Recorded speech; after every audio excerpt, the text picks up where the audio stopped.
62ல தான் அம்மாவும் சேச்சாவும் கல்யாணம் பண்ணாங்க Okay. லீகலா. Okay. அது வரைக்கும் வந்து ராயப்பேட்டால தாய் வீடுன்னு இங்க கூட பாருங்க தாய் வீடுன்னு தான் எழுதிருக்கோம். மேல. பிகாஸ் அவங்க அம்மா இருந்தபோது அவங்க ஏழையா இருந்தாங்க. ஸோ அம்மாவுக்கு வந்து சொந்த வீடு வேணும்னு ஆசை. கேரளாலலாம் எப்படின்னா நம்மளுக்கு சொந்தமா ஒரு தொடி லைக் வயல், நம்மள புதைக்கிறதுக்கு இடம் இல்லைன்னா அது அசிங்கம். பட் அவங்களுக்கு ஒரு வீடு இல்லை.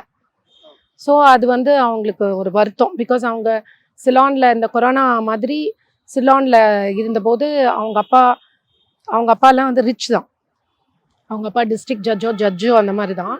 பட் அவர் இறந்ததுக்கப்புறம் ஆக்சுவலாக இவர் கூட பிறந்தவர் சக்கரபாணி சார் மாத்திரம் இல்லை, தங்கச்சி இன்னும் தம்பி எல்லாம் இருந்தாங்க போல இருக்கு. கொரோனாவில் எப்படி கொத்து கொத்தா செத்து போனாங்களோ அப்போது அந்த பீரியடில் வந்து ஏதோ ஒரு டிசீஸ் வந்தது.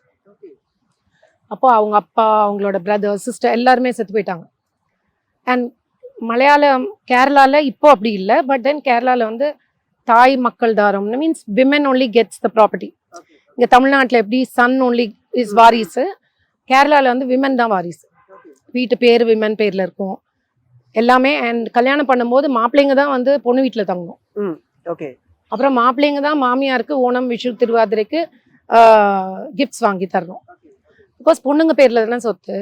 ஸோ பொண்ணுங்களோட பிறந்த பிரதர்ஸ் அவங்கெல்லாம் வந்து நிறைய பேர் வந்து கொஞ்சம் மலையாளிஸில் கொஞ்சம் லேடிஸ்னால் கொஞ்சம் என்ன சொல்லுவாங்க, they look so independent because property was in there name. So அவங்க கூட பிறந்த பிரதர்ஸ் எல்லாரும் வந்து இவங்க ஹஸ்பண்டோட போயிடக்கூடாதுன்னு நிறைய பேர் நினைப்பாங்க. பிகாஸ் சொத்தும் போயிடுமே. ஸோ அந்த மாதிரி அவங்க வந்து கேரளாவுக்கு வந்தபோது இப்போ சைதை துரைசாமி சார் வந்து கேரளாவில் வடவனூரில் ஒரு வீடு வந்து அதை மியூசியம் மாதிரி பண்ணி சீஃப் மினிஸ்டர் அவங்களாம் வந்து real thanks for Saidai Duraisamy sir. But அந்த வீட்டுக்கு அவங்க போன போது உள்ள கூட விடலை. அது வந்து சத்யபாமா முத்தியோட ஆன்சிஸ்ட்ரல் ஹவுஸ் தான். ஆனால் குழந்தைங்க அங்கே உள்ள விடலை, அவங்களையும் உள்ள விடல.